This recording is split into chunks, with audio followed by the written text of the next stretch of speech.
conversation between a welfare tutor of Student Union and two overseas students, Claudia and Bastito.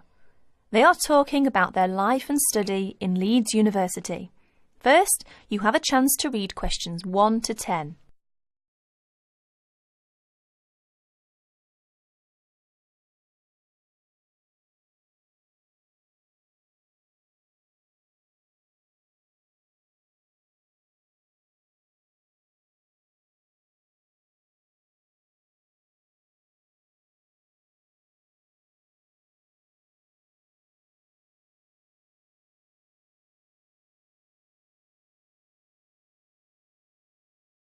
Now listen carefully and answer questions 1 to 10. Excuse me, is this Welfare Office of Student Union? We've wandered outside for a long time. Yes, this is the Welfare Office. We're students from Architecture faculty. Our Professor Thompson asked us to come. Ah, yes. You must be Claudia and Bautisto. How are you? Your professor has mentioned your names through the telephone. Fine, thank you.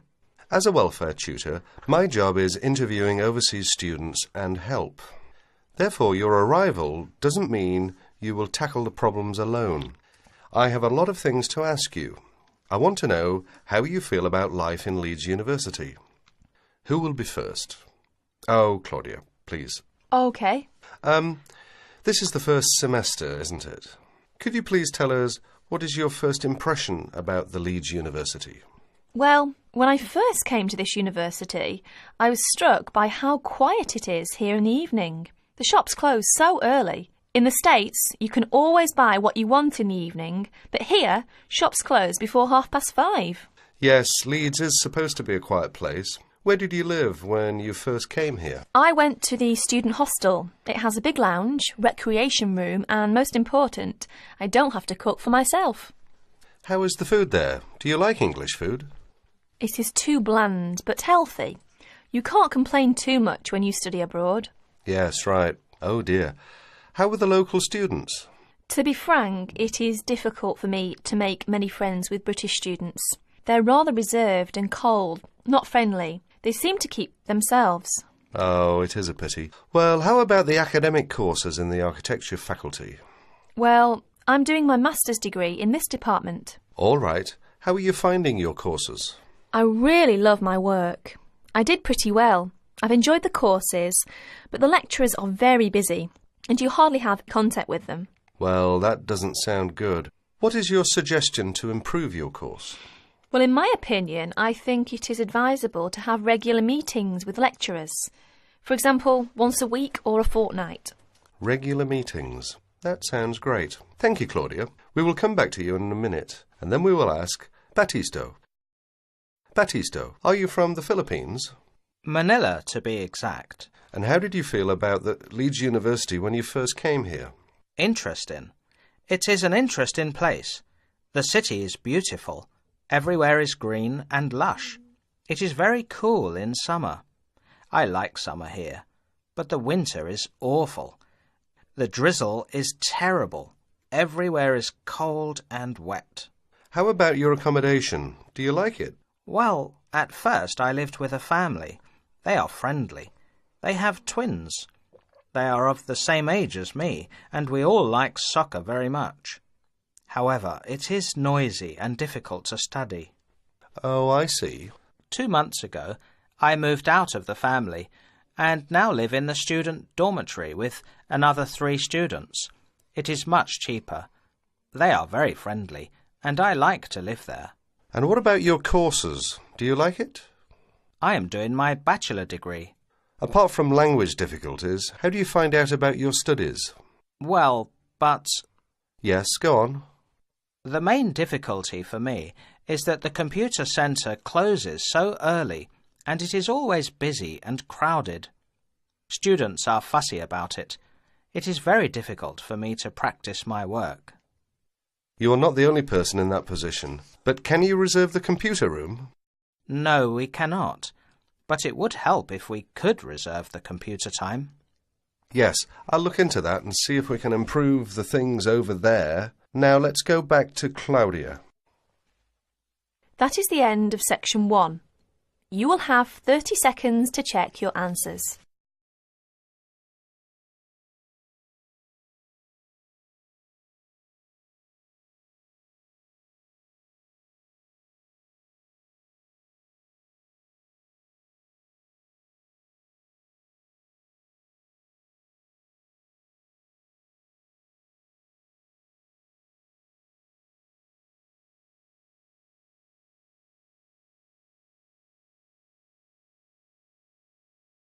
Now turn to section 2. Test 5, section 2. You will hear the education officer in a museum giving a talk to school students who are about to start a 1-week work placement in the museum. First, you have some time to look at questions 11 to 15.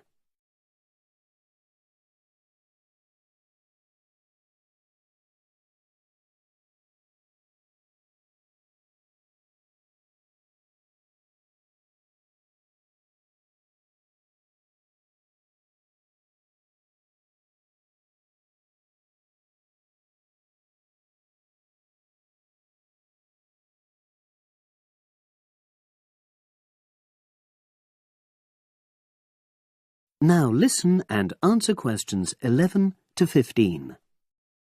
Good morning and welcome. We're really pleased that you're going to be joining us next week for your work placement. Now, each of you will already have met the member of museum staff assigned to supervise you. In this short talk today, I'll be giving you more general information which will be relevant to all 6 of you. Your normal working day is 9 to 5 p.m, but on Monday, because it's your first day, we'd like you to arrive at 9:15. Please note, though, that you'll finish at the usual time. A lot of you have been asking what you should wear for work. Well, you may have noticed that we're not exactly a formal institution, so you'd really be out of place if you wear smart attire like a suit. If you go out on a trip with us, then we'd like you to wear a museum cap. It has our logo on, and we feel it helps people recognise you.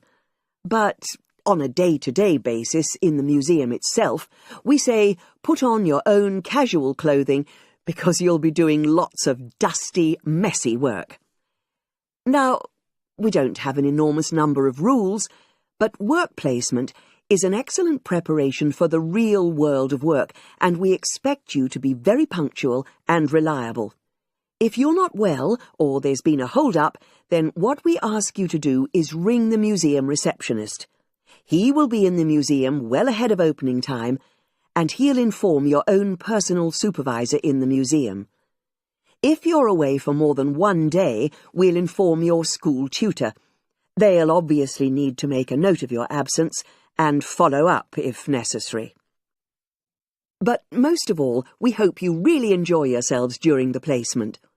Students say they have a lot of fun, whether it's working with kids in our art workshops held every Monday, or, the most popular, when they go out on our outreach work to residential homes, recording elderly people's memories of school days for our oral history project.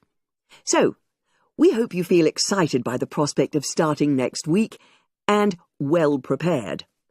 Your personal supervisor will be there to help you with our health and safety requirements when you start next week, and your supervisors will also brief you about the background to the museum, summarising all the huge amount of information on our website. In the next couple of days, it might be worthwhile if you get hold of evaluations and other notes made by students who've worked with us before. You can get a lot of pointers from them. Before you hear the rest of the conversation, you have some time to look at questions 16 to 20.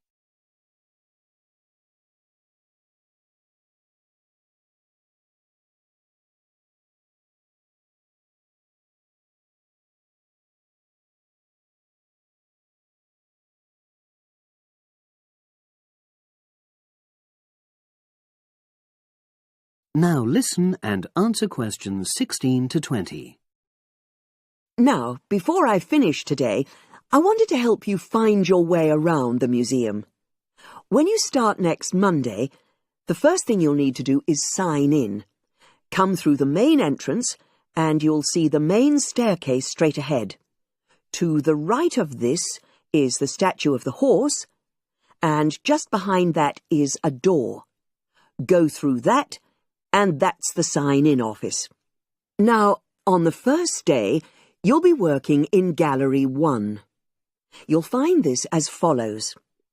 In the central courtyard area, close to the entrance, there's a large chest where visitors put donations for the museum. The door just behind that leads to Gallery 1. The workshop you'll be taking part in starts at 11, but if you want to go in earlier, you can get the key and let yourself in. The key box is quite hard to find. Walk behind reception, and it's between the large gallery and the bookshop. I haven't mentioned breaks, lunch, etc. Unfortunately, our cafe's closed at the moment, so your best bet is to bring a packed lunch. We tend to have our sandwiches in the kitchen area. Go round the reception desk and you'll see a small circular cabinet. The door to the kitchen area is just behind that. Now, every day we put up notices about what's happening in the museum. Your supervisor will brief you, but if you want to check up on details, look on our staff notice board. This is in the corner of the play area, at the back, on the wall of Gallery 3. If you have any questions, I'd be happy to help. That is the end of Section 2. You now have half a minute to check your answers.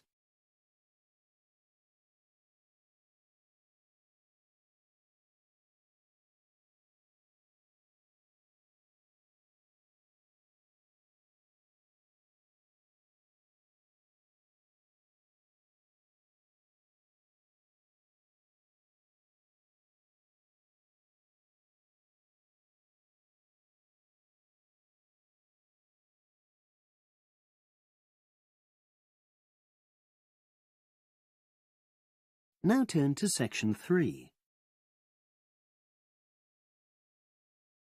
Test 2, Section 3. You will hear a trainee teacher called Eve talking to her university tutor about her preparations for teaching practice. Before you listen, you have some time to look at questions 21 to 25.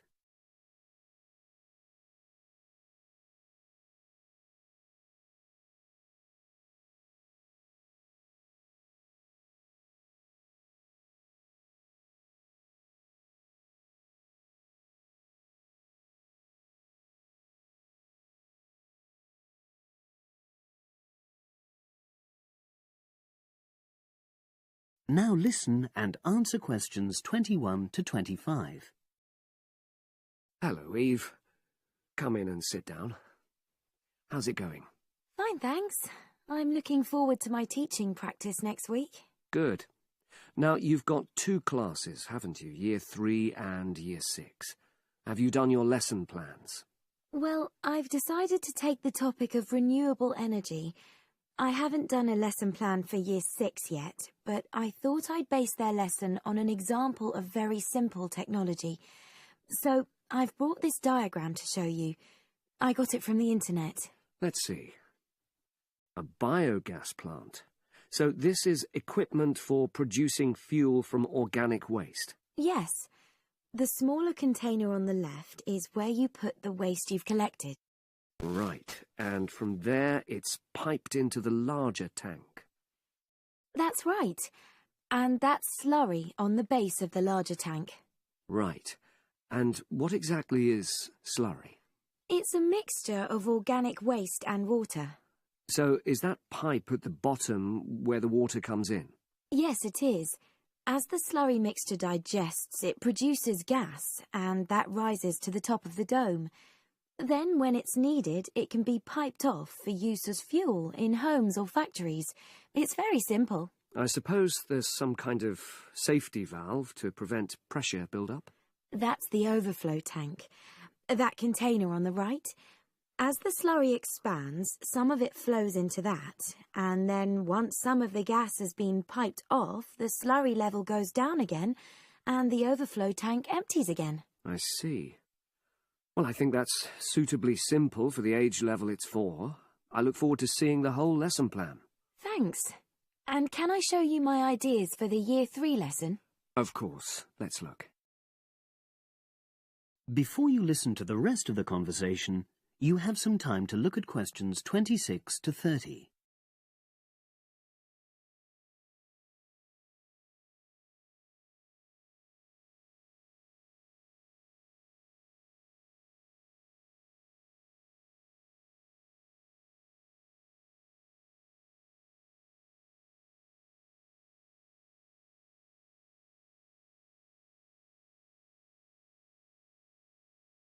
Now listen and answer questions 26 to 30. I thought I'd introduce the topic by writing the word energy on the board and reinforcing the spelling and the pronunciation. Then I'll do a little mime, run on the spot or something, to convey the sense. I'd keep it brief at this stage. Yes, I will. Then I'll wipe the word off and write the question, where does energy come from? And see what the pupils come up with. Fine. I'd suggest that you just brainstorm at this stage and don't reject any of their suggestions. Yes, that's what I was going to do. Then I've produced a set of simple statements like energy makes cars move along the road and energy makes our bodies grow. There are 8 altogether. Are you going to give them out as a handout or write them up on the board? First, them up on the board, and then I'll read them out loud. And I'll get the pupils to copy them out in their notebooks. I'll also ask them to think up one more similar statement by themselves and add it to the list. Good idea. After that, I thought I'd vary things a bit by sticking some pictures up of things like the sun and plants and food and petrol and a running child. And I'll get the pupils to work out what order the pictures should come in terms of the energy chain. I think that's a very good idea. You could move the pictures around as the pupils give you directions. Yes, I think they'd enjoy that. And to finish off, I've made a gap fill exercise to give out. They'll be doing that individually, and while they're writing, I'll walk round and check their work. Good. And have you worked out the timing of all that? It'll probably take you right through to the end of the lesson. That is the end of section 3. You now have half a minute to check your answers.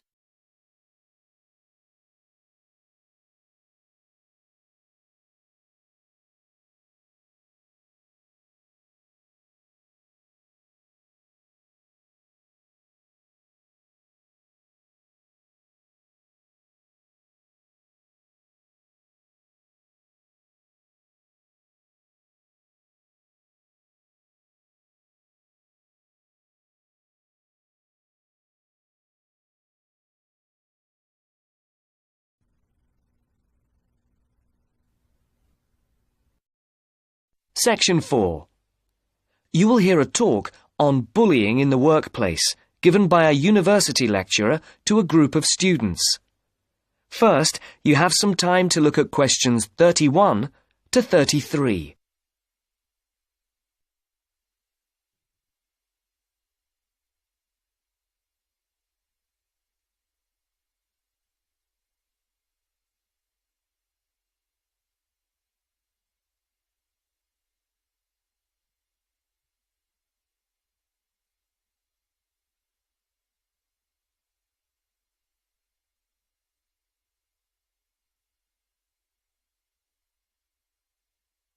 Now listen carefully and answer questions 31 to 33. Complete the notes made by one of the students present. Write no more than 3 words for each answer. Good morning. My name is Dr. Mervyn Forrest, and I specialize in management techniques and training. I've been invited here today to talk to you about the cost to the economy of bad management. And what I would like to dwell on first is an area that has recently been exercising everyone, and that is coercion in the workplace, or, to put it more simply, bullying. It has been estimated that bullying at work costs the British economy up to £4 billion a year in lost working time and in legal fees. And with the problem apparently on the increase, it is time that managers took on board what is happening. I would like to think that what is perceived as bullying is nothing more than lack of experience, insecurity, or lack of awareness on the part of managers, and not a conscious effort to attack someone, but that is perhaps a case of my being naive or over-hopeful. Before we break up into groups to look at the first task on the handout you've got, I'd like to give you a start with some of the main bullying methods that have been identified so far. Basically, what I'm going to do here is to give you examples of 1 or 2 points. Can you all read the OHP clearly? Yes? Right, off we go. Now answer questions 34 to 40. Write no more than 3 words for each answer.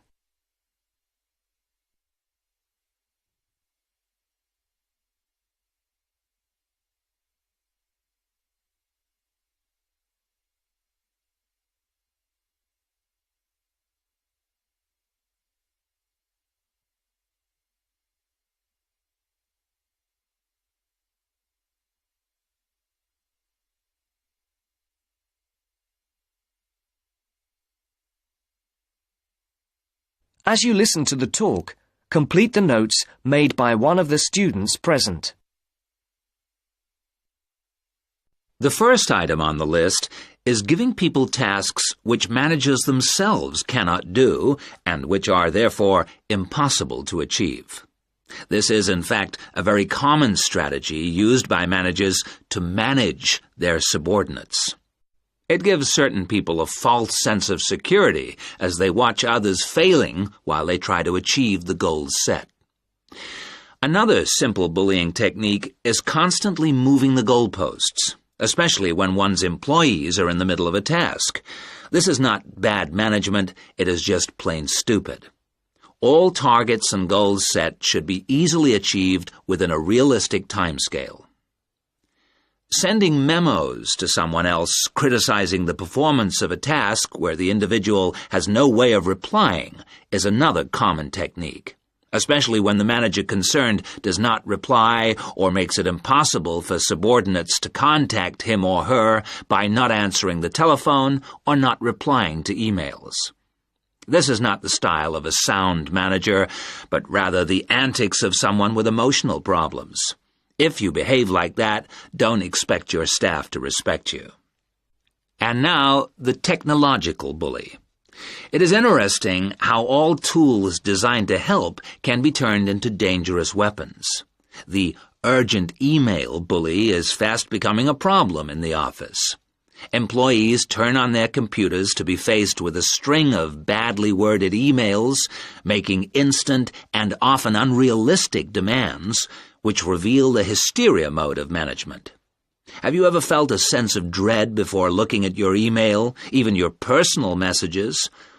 All companies should develop a company strategy whereby there is an email code of practice, with offensive messages being forwarded to a designated person for appropriate action.